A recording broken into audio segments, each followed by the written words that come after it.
Yeah, that's great. Hello everyone, my name is David Siambek. I work for APO Secretariat. Thank you for joining us today. I have a question for you everyone. Would you rather live in an advanced country or a less advanced country? Some people say that living in an advanced country is more convenient in daily life, while others say that living in the less developed countries offers more of the human touch. Well, guess what? My answer to that question is, I just want to live in a good country. I don't care whether it's advanced or not. That's the reason why today I invite the author of A Good Country Equation, creator of the Good Country Index, Simon Anholt. Over the last 20 years, Simon has advised the presidents, prime ministers, monarchs, and governments of nearly 60 countries, cities, and regions, helping them to engage more productively and imaginatively with the international community. Simon has written 6 books about countries, their images, and their role in the world. His latest, The Good Country Equation, How We Can Repair the World in One Generation, was published in October 2020. His talk, Which Country Does the Most Good for the World, is the all-time most viewed TED Talk on governance with over 12 million views. It was also ranked as the 4th most inspiring talk ever by TED viewers. In addition to his best-known research project, The Good Country Index, he produces 2 major global surveys tracking public perceptions of countries and cities, the Arnold Ipsos Nation Brands Index and City Brands Index, in partnership with the research group Ipsos Mori. He is also the founding editor emeritus of the economic journal Place, Branding, and Public Diplomacy. Simon, thank you for being here with us today. How are you? Thank you, David. It's a pleasure to be here. Thank you very much for inviting me. Yes, thank you for your time. So let me just play one video clip about the Good Country Equation. What's gone wrong with the world? Watch the news and you'll get worried, confused and depressed. Things seem to be getting worse all the time. Climate change, terrorism, disease, economic chaos, migration. How can you make sense of it all? And is there anything you can do to make things better? Yes, there is. But first, what is going on? You see, all our problems are getting worse because of globalization. Technology like the internet and aeroplanes connects everyone and everything, so all the good stuff spreads, but so does the bad stuff. One person with a cold can cause a pandemic.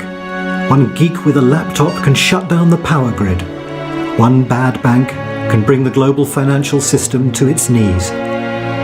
These problems are too big and too connected for any one country to fix them. Country A can't fix climate change. Country B can't fix migration. Country C can't fix the economic crisis.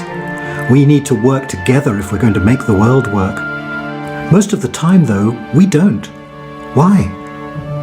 Well, because the 7 billion people who caused all these problems are organized in 200 tribes called nations, each run by a government that's totally focused on the national interest. What will make us richer, happier, safer, stronger? They don't worry too much if that makes others poorer, unhappier, weaker, because, well, they're foreigners. Foreigners can't vote. This can change. It will change when we, the people who keep those governments in power, wake them up and tell them the world has changed and their jobs have changed with it. That foreigners aren't aliens, they're humans just like us, and we care about them. The countries aren't islands, unconnected to the rest of the world. They're all part of one system. If it fails, we all fail. There won't be winners and losers, only losers. That's why the Good Country exists, to change how our leaders run our countries. To tell them that today, they're not just responsible for their own citizens, but for every man, woman, child and animal on the planet. To tell them they're not just in charge of their own little slice of territory, but for the whole of the Earth's surface and the atmosphere above it. So come to Good.Country and find out how to make your country gooder for a better world. So Simon, can you please explain the Good Country Index for our viewers in 21 APO member countries? And to put first things first, I think it's important to define good, because good can mean so many things to different people. Yes, David, you're absolutely right. The word good is a very frequently used word, and it means many, many different things. I use it in a very specific sense in the Good Country Index. I mean good the opposite of selfish, not good the opposite of bad. And what I mean by good versus selfish is what I think is the primary challenge and the primary responsibility for countries in the age of advanced globalization. They have to find better and more effective ways of cooperating and collaborating with the whole international community, instead of just looking after their own people and their own territory. This is important because all of the challenges facing humanity today in the 21st century, what the United Nations calls the Strategic Development Goals, these are all global challenges. They're all bigger than any one country. So whether we're looking at climate change, or we're looking at the pandemic, or whether we're looking at conflict, terrorism, human rights abuses, migration, nuclear proliferation, pollution, any of the big challenges we look at today are all very completely globalized. They're all too big and too interconnected for one country or one institution to be able to fix.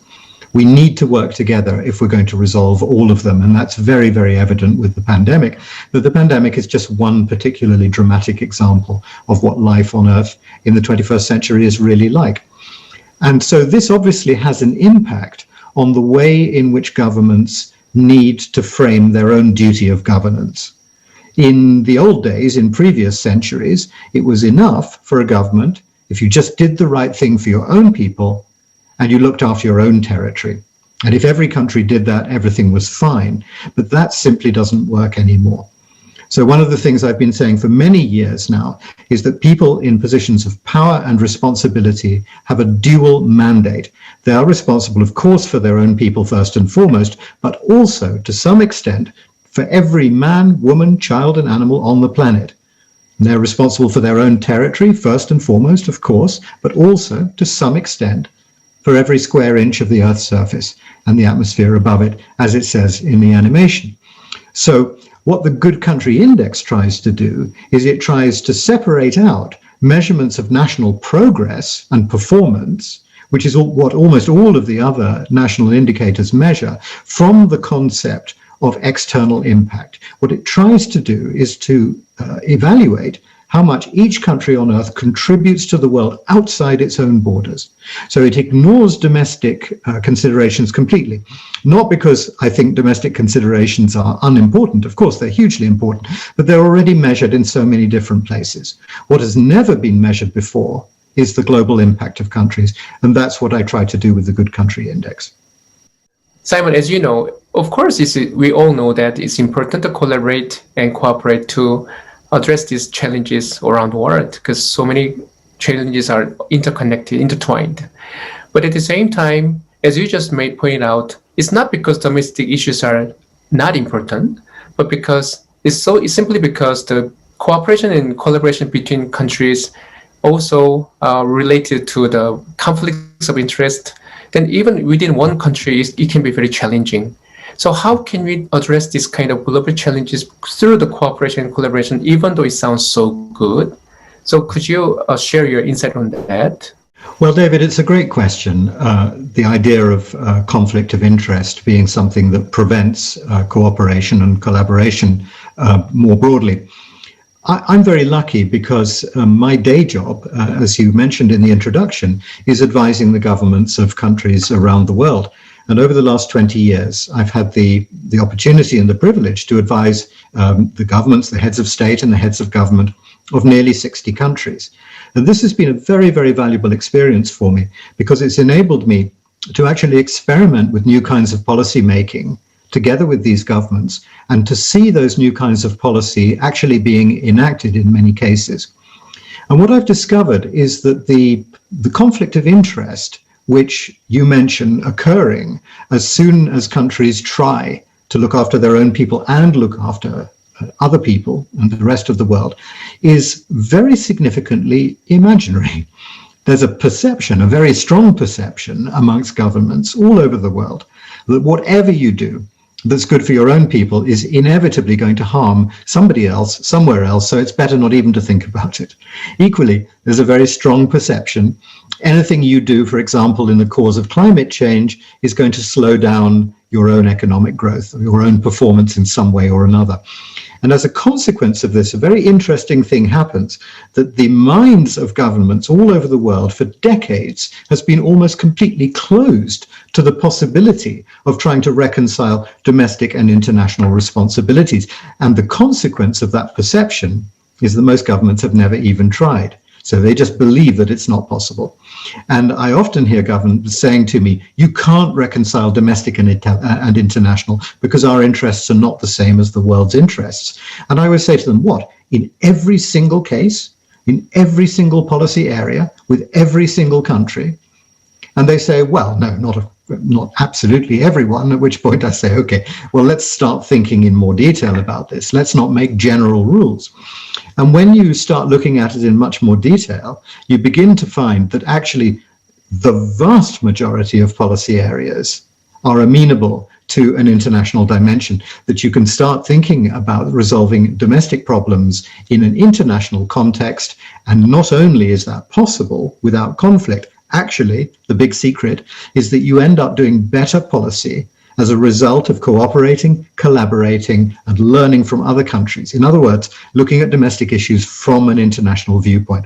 So not only is it possible, not only is it in your interest to do it, it actually produces better policy.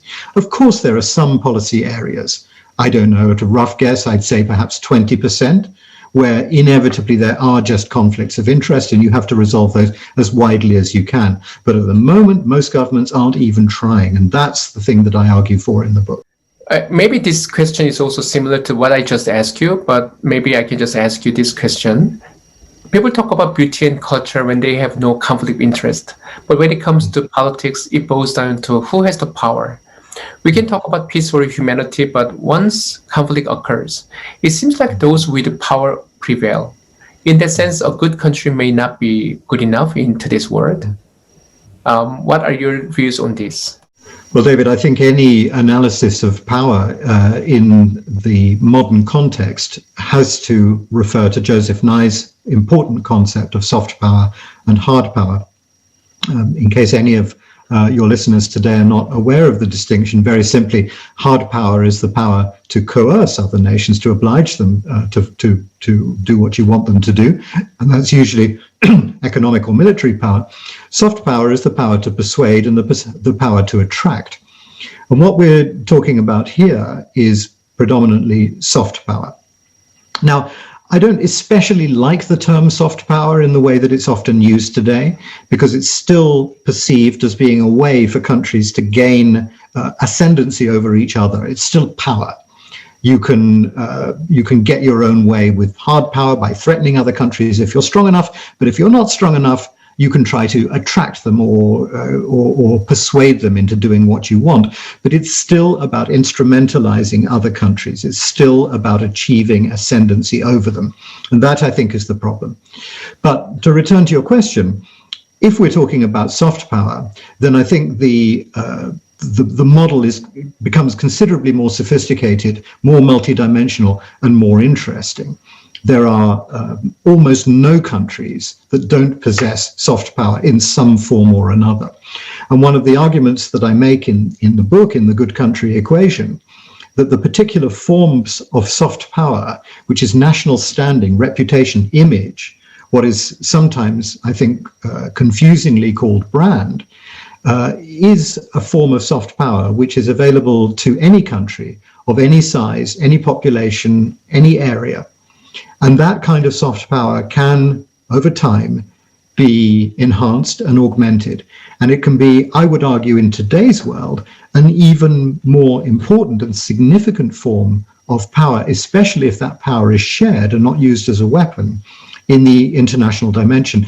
Because today, to put it simply, hard power is used by nations less and less as time goes on. There are generally fewer and fewer wars. I'm not saying we no longer have a problem with conflict. We always have a problem with conflict. But generally speaking, the resolution of international disputes through hard power is becoming less and less significant as distinct from the resolution of disputes through soft power. So I don't feel that very many countries are at a total disadvantage in this area. They can build their soft power and they can use it. So when we talk about countries, we tend tended to rank them based on their economies. Money is not everything, but when people have money, they have more choices in life. Maybe the same goes for countries. How do you rank countries? In the Good Country Index, it's very interesting that the 35 data sets which create the overall ranking are predominantly not to do with money. Only about 2 or 3 of them represent the direct expenditure of money. The Good Country Index is not a classic measurement, for example, of how much overseas development assistance countries give to each other or anything of that sort. Issues like that do feature in the index, but they don't predominate. And I suppose the most interesting proof of that is that in the first edition of the Good Country Index, which I released in 2014, Kenya appeared in the top 30 of the index. Now, Kenya is a country with a notably small economy, low GDP, and yet it was still able to rank in the top tercile of the index. And I think this proves a very, very important point, that being a good country is not about charity. It's not about the kind of neo-colonial idea that rich countries have to give loads of money to poor countries, and if they can only do that, the world will be a better place. In my model of a functioning international system, participating in the system is the most important thing, no matter whether you're the giver or the receiver. So, for example, part of the reason why Kenya was able to rank so high in the first edition is partly because it is a recipient of international aid. And in my book, receiving and making good use of international aid is as an important a component of effective engagement with the international system as donating that aid is in the first place. So it is decidedly not the case, in my view, that only rich countries can afford to be good countries. A lot of people do say that to me. They say, yes, it's not surprising that the countries at the bottom of the Good Country Index are at the bottom because they're mostly poor countries. And of course, they're simply too preoccupied with trying to look after their own people's needs than worrying about the whole of the rest of the world. Now, of course, I'm sympathetic to that argument, but there's a problem with it. And the problem is that, therefore, theoretically, no country should ever have to worry about the whole of the planet or the whole of humanity until it can afford to. But experience suggests that no country ever believes that it's reached the stage where it's rich enough to worry about anything except for its own interests.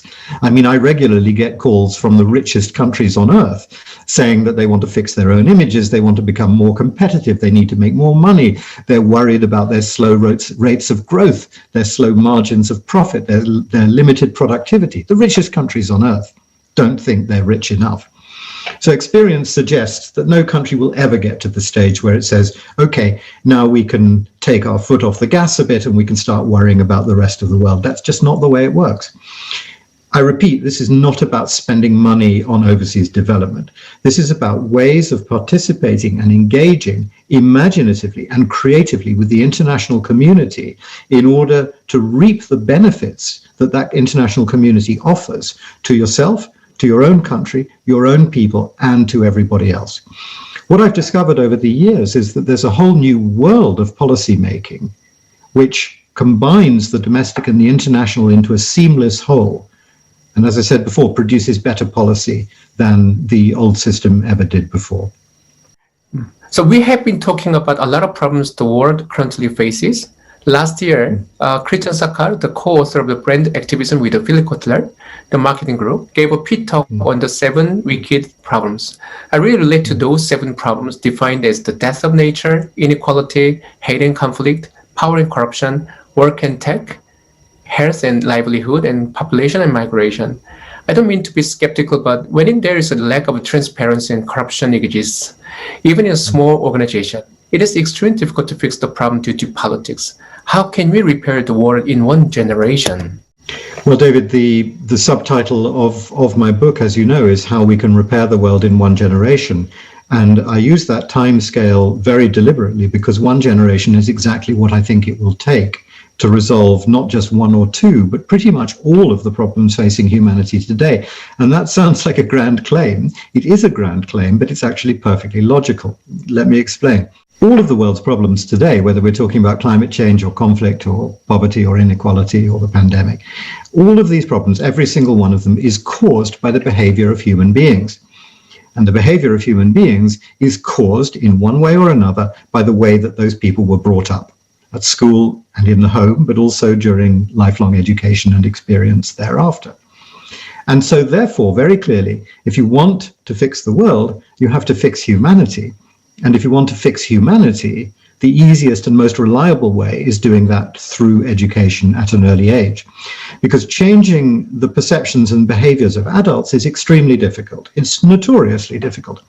It takes a very, very long time.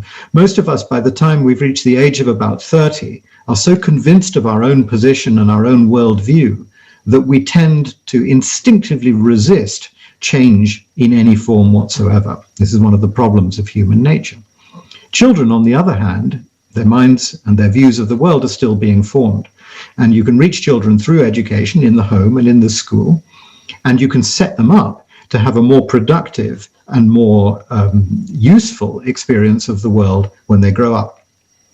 Probably the most dramatic example of this at the moment is the Swedish teenager Greta Thunberg, who, before she even left school, was becoming a more effective climate change activist than almost any adult who's ever lived. Now, why does she do this? Because in Swedish schools, they teach about climate change.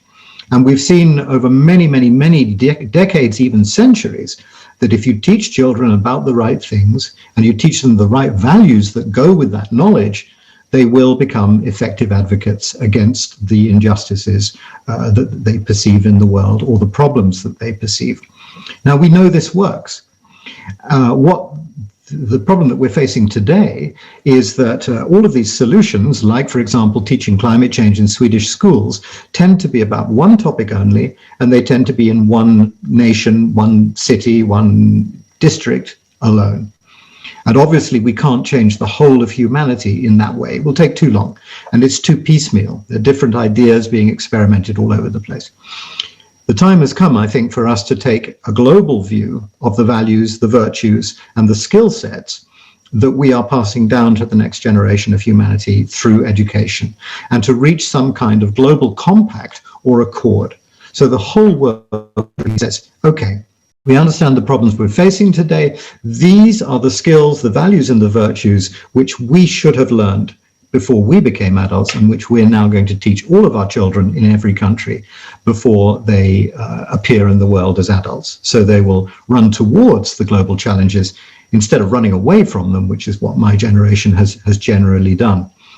Now, another way of putting this is to use the metaphor of the vaccine, which is very current at the moment. We now have vaccines for the pandemic, but where's the vaccine for climate change? Where's the vaccine for poverty? Where's the vaccine for human rights abuses or illiteracy or small arms proliferation or nuclear proliferation? Well, in these cases, the vaccine is just one, it's education.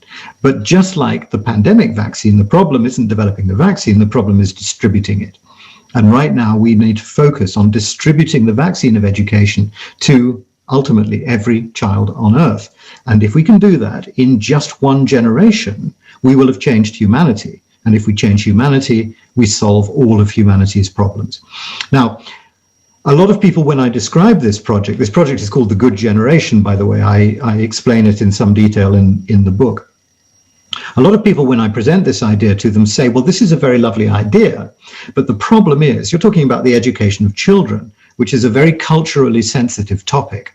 And you'll never get all of those governments and all of those countries and all of those families and parents and kids to agree on a single global set of values and virtues, because people are so different around the world.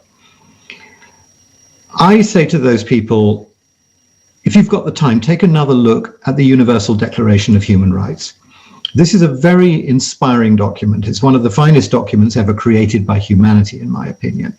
And it demonstrates very clearly that at moments in history when humanity recognizes that it's facing very, very serious and grave challenges, it is capable of forgetting its cultural differences. And it is capable of coming to global agreements on very, very sensitive topics. I think that human rights is probably just as sensitive a topic as the education of children, maybe even more so. Or look at the United Nations Charter from just a few years earlier. Another example of how the entire world has demonstrated that it can agree collectively on these kinds of value sets when it needs to, when things are serious and urgent enough. And I think that right now, in 2021, things are serious and urgent enough for us to be able to find the willingness, the wisdom, the imagination, the spirit to agree on these simple principles. And if we can do that, we really can fix the world in one generation. People tend to believe that competition is pivotal to improving the world. That is why the Global Competitive Index was developed and referred to so often. Of course, moderation is important when it comes to competition. So which do you think is more important, competitiveness or GDP growth or anything else? Because I know that you are not in denial of the importance of competition, but people tend to believe that competition is actually most important for the humanity at the end of the day, because they believe that competition can address many challenges and people can come up with good solutions to those questions and problems. So I would like to ask your opinion about that. I don't think there's any question that competition has been, up until now, a really, really significant driver of prosperity, of growth, of stability, peace, happiness in the world. Competitiveness is a fundamental component of the human spirit. It's part of who we are.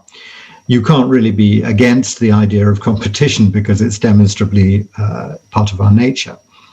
But I think that if one looks at human history in broad phases, you can see that perhaps the moment for 100% competition is now beginning to be over, and we need to change the way that we behave somewhat in the future. If you look at the history of the nation state from, let's say, the 17th century up until the beginning of the 20th century, that was predominantly an age of conflict, and indeed most of the ages prior to that were fundamentally about conflict. It was about countries trying to expand their territory and expand their populations and expand their wealth, very often through armed conflict. After the experience of the First and the Second World Wars, much of that armed conflict became gradually converted into mercantile or commercial competition, which is fundamentally still the same kind of rules. It's still about trying to beat your weaker opponent and trying to gain from their loss. But it's less bloody, it's less damaging, it's less costly for humanity. As far as I can see, all the signs are there today that we're now poised on the edge of the third age, which is an age where collaboration becomes more useful, more productive, and above all, more relevant than just more competition. Now, as you rightly say, I don't have a problem with competition. I think competition is a wonderful thing. It's only a problem when it is the sole driver of a marketplace or a sole driver of a species, like the human species.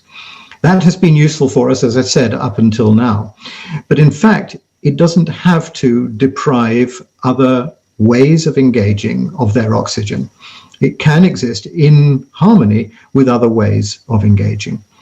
In fact, it was, I think, originally the Japanese automobile industry that began to export back in the 1970s the idea of co-opetition, the idea that within a particular industrial sector, it was perfectly possible for competing manufacturers and producers to collaborate on certain levels. And the auto industry, as you know, still does that today. We have automobile manufacturers that cooperate and collaborate with their competitors, and they compete as well.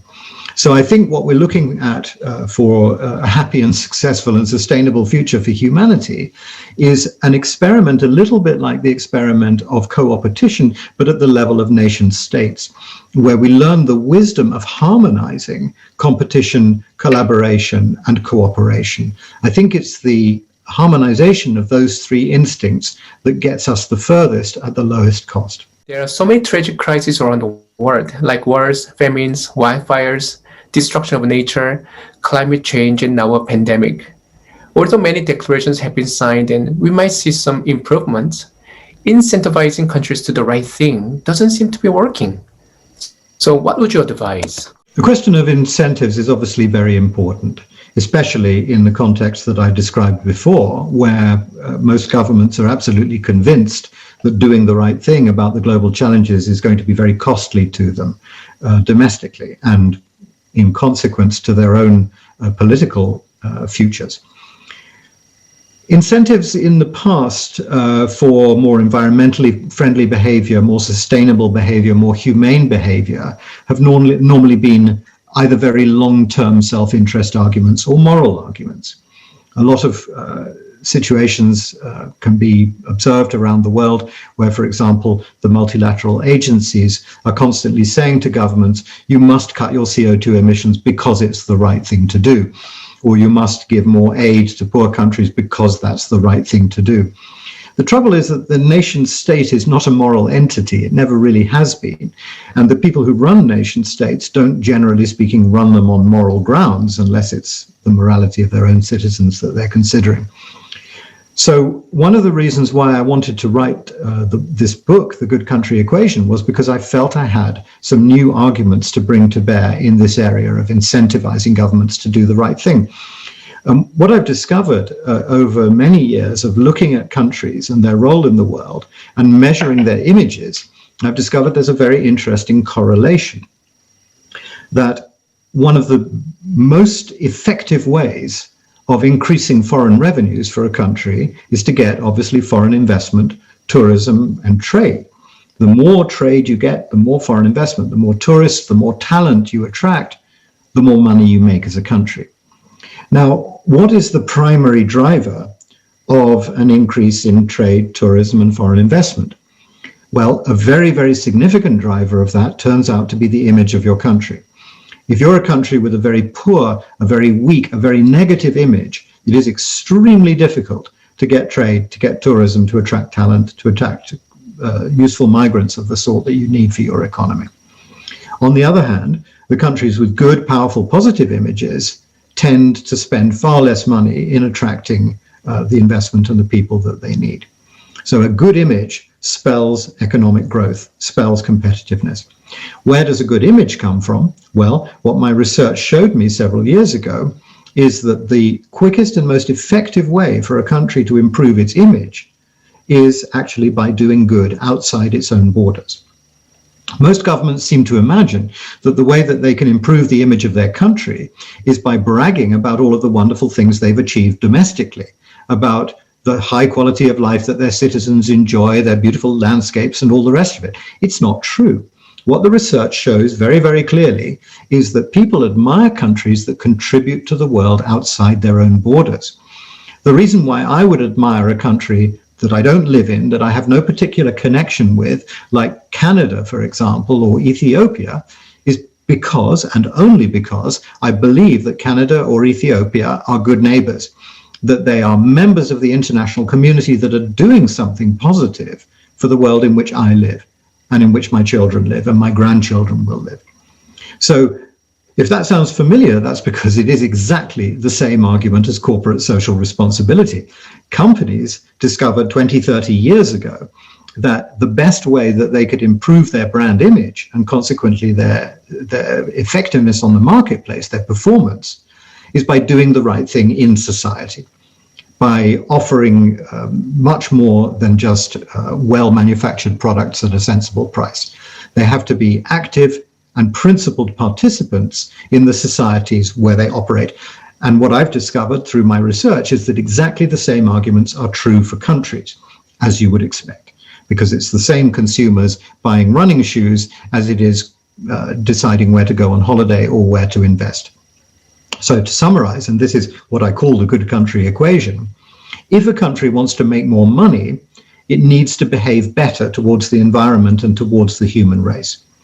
And that, I think, is ultimately the most powerful incentive for why governments could and should be collaborating and cooperating more with the international community.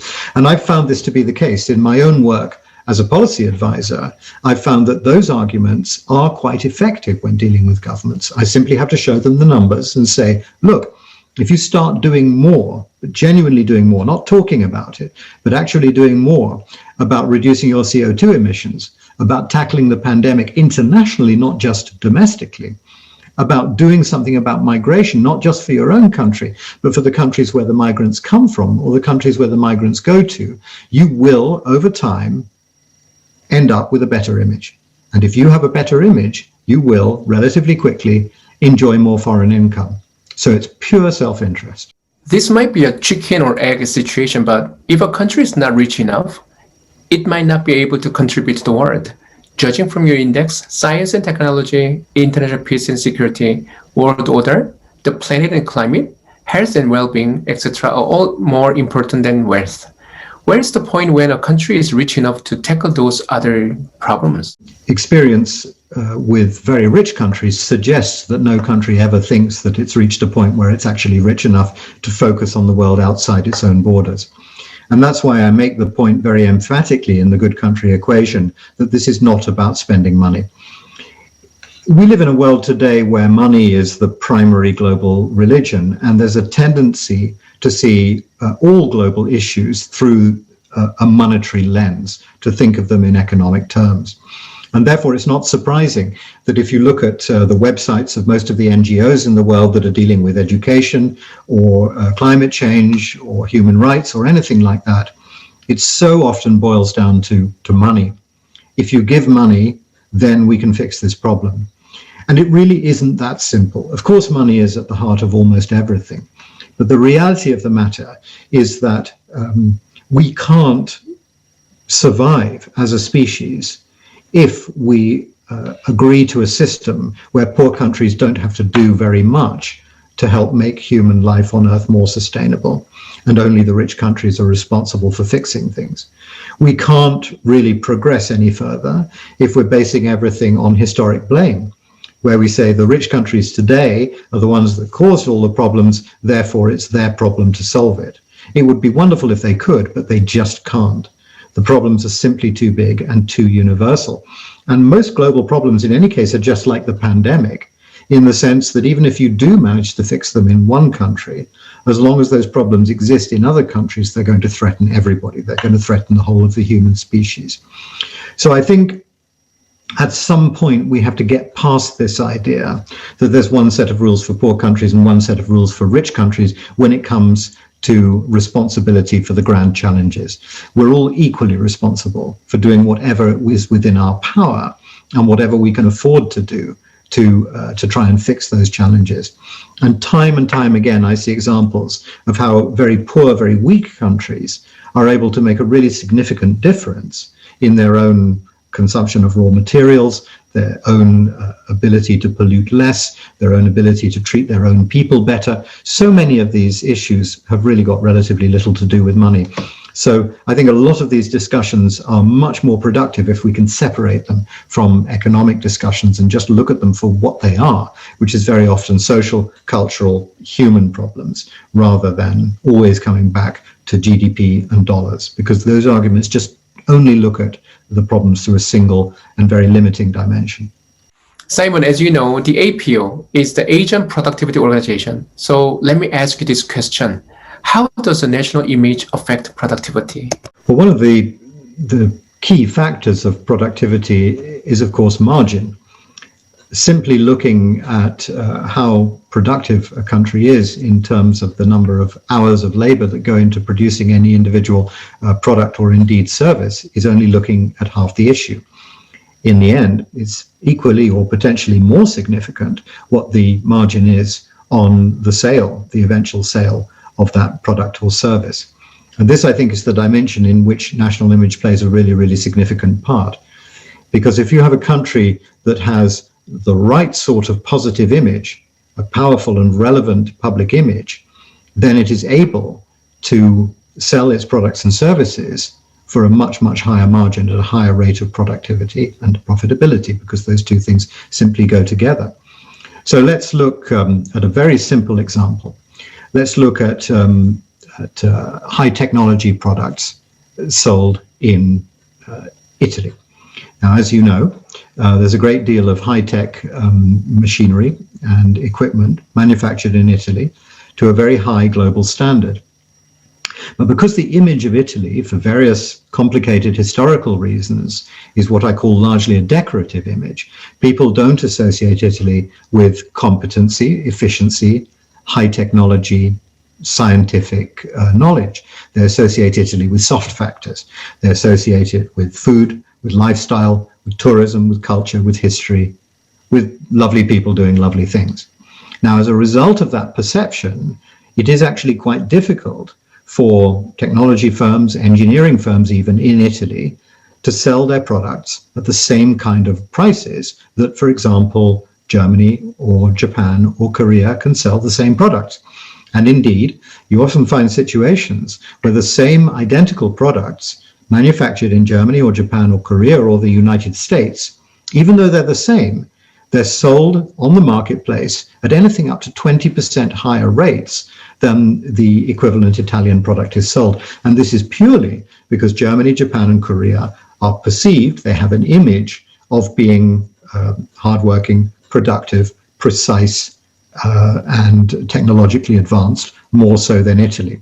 So you see, there's a direct correlation between the way that your country is perceived and the ability that you have to export certain services and products at a given margin.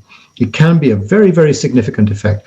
And the 20% difference that I mentioned in the case of Italy is a real percentage. And many Italian exports suffer an automatic discounting of up to 1/5 just as a result of the fact that Italy is not perceived as scientifically competent, technologically competent in the same way that, for example, Germany is. Simon, can you share any good examples for collaboration or cooperation between nations? It may sound from the way I've been talking as if there's no cooperation or collaboration between nations, but of course there is. And one of the great successes of the multilateral system, the United Nations and its associated bodies, over the last 40 to 70 years, is that it has begun slowly to foster a habit, a practice of cooperation and collaboration between countries. But it varies. It varies a great deal. The area in the world where we find most productive cooperation and collaboration is undoubtedly in the European Union. And that's because the European Union is an organization that is created specifically for that purpose, for a number of countries to give away a small part of their sovereignty in return for the opportunity to cooperate collectively and to produce a greater good. Within the European Union, you find certain areas like the Nordic area and Scandinavia, for example, who already have a history and a culture of international cooperation and collaboration between those countries within the European Union, and that's where you find the highest levels of natural cooperation and collaboration. That's the reason why, for example, Sweden is currently #1 in the Good Country Index. Finland has been in the past. Sweden is indeed the only country that has been top twice. So that's not really surprising. There's a history of productive collaboration. These are countries that know that it works because they've tried it over and over again in their histories. It's less common elsewhere for the simple reason that most countries haven't done it very much. And what tends to happen is that they only cooperate and collaborate with other countries when they perceive that they have no choice. The pandemic has been an incredibly useful experience for the international community because it's demonstrated to us how far we still have to go before we learn how to cooperate and collaborate. In the area of science, we do it rather well because universities and hospitals have a long tradition of cooperating and collaborating rather than competing. So the scientific side, the international development and the international collaboration that led to the development of the vaccines was, if you like, a perfect illustration of how the international community ought to work on a much broader level, not just in academia and science, but in policy and in many other areas as well. So I think we need to take our lead from the scientific community to see how very much it is in our interest to cooperate and to collaborate more. No university loses competitiveness as a result of cooperating and collaborating with other universities. Indeed, the more they collaborate, the more competitive they seem to become. So those two things are not antithetical to each other. There have been cases also recently which suggest to me that this new spirit that I talked about, this spirit of international cooperation and collaboration, is beginning to come along. There was a case a couple of years ago where New Zealand, Scotland, and Iceland, and I talk about this case in my book, announced simultaneously that they were going to start measuring performance in their countries, not primarily through GDP, but through the general well-being of their citizens. Now, that's a very modern and a very, I think, sensible way of looking at progress. But the fact that it was 3 countries simultaneously announcing that they were going to do the same thing is one of those very rare but very important indicators that perhaps we are now entering a new phase of existence for the international community. And it's a very, very reassuring sign. I think things are actually looking pretty good at the moment from this point of view. I'm pretty optimistic. I think the pandemic has been, as I said before, very useful to us, partly because it has really emphasized and really reinforced the fact to everybody on the world that we really are one species inhabiting one planet, and that we are facing a common set of problems. And unless we figure out how to tackle those problems collectively, we may not survive. And I do think that that has been an essential learning for us. And I'm beginning to see signs already that the experience of the pandemic has taught us how to face climate change more productively. And I think that's the way these things work. All of the grand challenges facing humanity are connected. They all have certain things in common, certain aspects in common. And as we learn how to tackle one of these challenges, we naturally and instinctively then move on to the next. I think this is a good moment in human history, and I think we may be approaching a really positive turning point. Simon, what measures would you recommend countries to take to make the world better today? I know you have explained so many things today. I think there are so many things that countries and their governments can do to contribute to the successful functioning of the international community. A lot of them are to do with a simple change of perspective. They don't necessarily even involve large structural changes or investments. But just to acquire a culture within government that treats every problem as if it were an international problem, that looks at the international dimension of every problem. One of the things I speak about in the book is a concept which I call entrepreneurial multilateralism. The idea behind this is that countries can take a very, very domestic problem, for example, a healthcare issue in part of their country. How do we pay nurses properly? And that may look like an 100% domestic issue.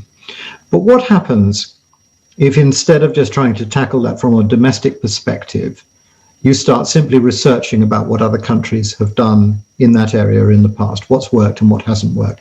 It seems so obvious, but it's surprising how few countries actually do that basic research. And then you can go further. So then you can ring up your colleagues in the government in those countries and say, how are things working for you now? And would you like to work with us on this problem? And gradually, as you take a more and more international dimension to domestic issues, you find that you bring more and more depth, experience, and richness into the strategizing, policy-making process. One of the things I've often recommended to the governments I advise is, why don't we do that? Why don't we put together a temporary team, an informal team of 5 countries, as different as we can make it.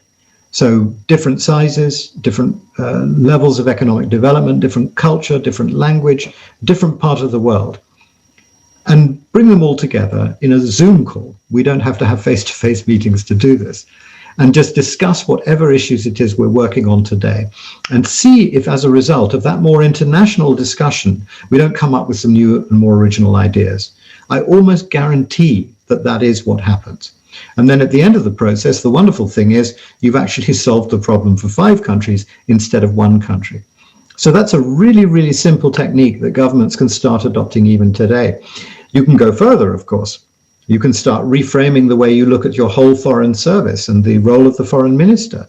Is it ultimately about dealing with these friendly or unfriendly other states?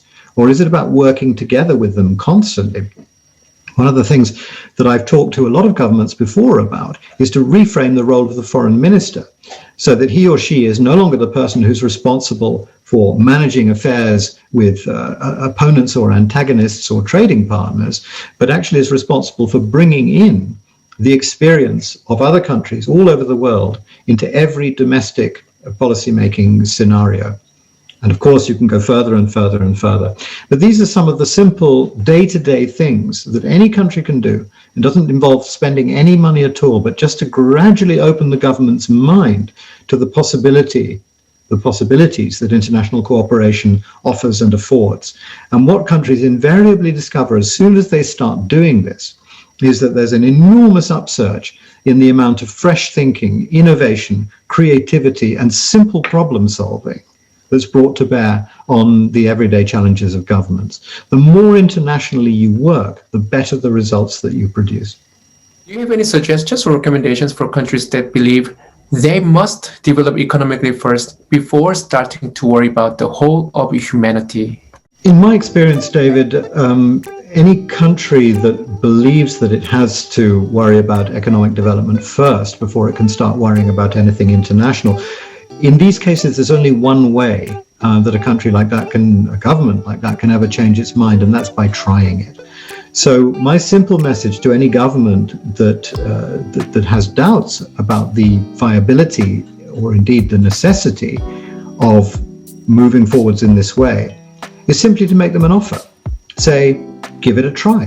Why not call me? It's the easiest thing in the world to take any policy scenario that you're facing at the moment and give it a bit of an international twist. Just look at it from a slightly different, more global, more productive, more collaborative perspective, and just give it a try. Work through the problem in that new way and see what happens. And I can almost guarantee that in at least half, and maybe more than half, of the policy scenarios that you face in that way, you will immediately see how it will produce better results at the end. It's not about compromise. It's not about self-sacrificing. The idea that a nation should have to sacrifice itself for the good of the human community is an argument that goes nowhere, because no nation will ever do that. But the extraordinary thing is that it's not necessary for nations to do that. Of course, it is the primary responsibility of any government to look after its own people first. Whenever Donald Trump said America first, I wasn't in the least surprised or offended by him saying that. It's a statement of the obvious. Of course, if you've been elected to run a country, of course you put the interests of that country first. But this doesn't mean that every country, every other country, needs to come last. Everybody can come first. And as soon as you get into that perspective and start looking at real policies in the real policy-making context day to day, you begin to understand how actually helping others to come first as well makes you come first even faster and even more sustainably than ever before. It's just an experiment that countries need to try. And once they've tried it 2 or 3 times, they will never turn back. Simon, thank you for sharing your insight today. My pleasure. Viewers, thank you for joining today's talk with Simon Anholt as well. We believe in collective wisdom. We also believe in cooperation and collaboration to address the global problems and challenges, just like Simon shared his valuable insight today. So may I suggest you think about how to make this work better together with us and with Simon. Anyway, Simon, thank you so much for your valuable time. I really appreciate it. Pleasure. I really appreciate your great insight, and I really admire you for your mindset for contributing to the world, trying to improve the world. Thank you so much. Really appreciate it. Thank you. Thank you so much. Please stay well, everyone. See you next time.